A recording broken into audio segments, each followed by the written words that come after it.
While the Green Party is fighting to get on the ballot, the major parties will be officially naming their nominees at conventions that begin next week. But if you want a bird's-eye view of the proceedings, you are out of luck. Reporter Keisha Butts has the details from our Washington bureau. The Republican and Democratic conventions this month will literally be on the ground. The Cleveland and Philadelphia convention sites have been declared off limits to drones by the Federal Aviation Administration. New technology will be roaming at this year's conventions, but there won't be any in the skies above. The FAA declared Cleveland and Philly will be no drone zones.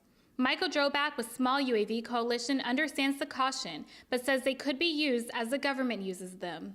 But we're hearing more and more about how the U.S. government believes it can utilize this technology in a way that's actually going to be a public good. Droback says new technology is not being embraced.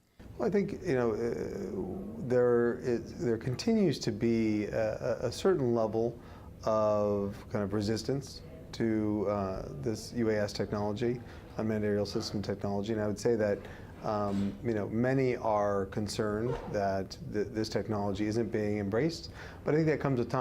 But Brian Wynn, the president and CEO of the Association for Unmanned Vehicle Systems International, agrees with the FAA.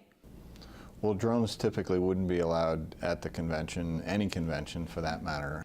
Wynn says the main reason drones aren't allowed is safety. The only time it would be appropriate to fly a drone would be when you're away from people. While drones are not allowed at this year's conventions, Walden with the Small UAV Coalition thinks drones could be used in the future for large events.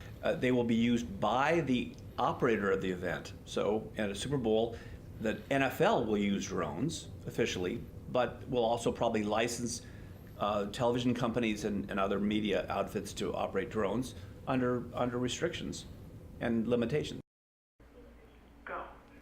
While there won't be technology in the skies, it will be everywhere else at the conventions where everything from Snapchat to 360 video will come into play. Cronkite News will bring you reports from the conventions beginning next week with the Republicans in Cleveland. Until then, Keisha Butts, Cronkite News.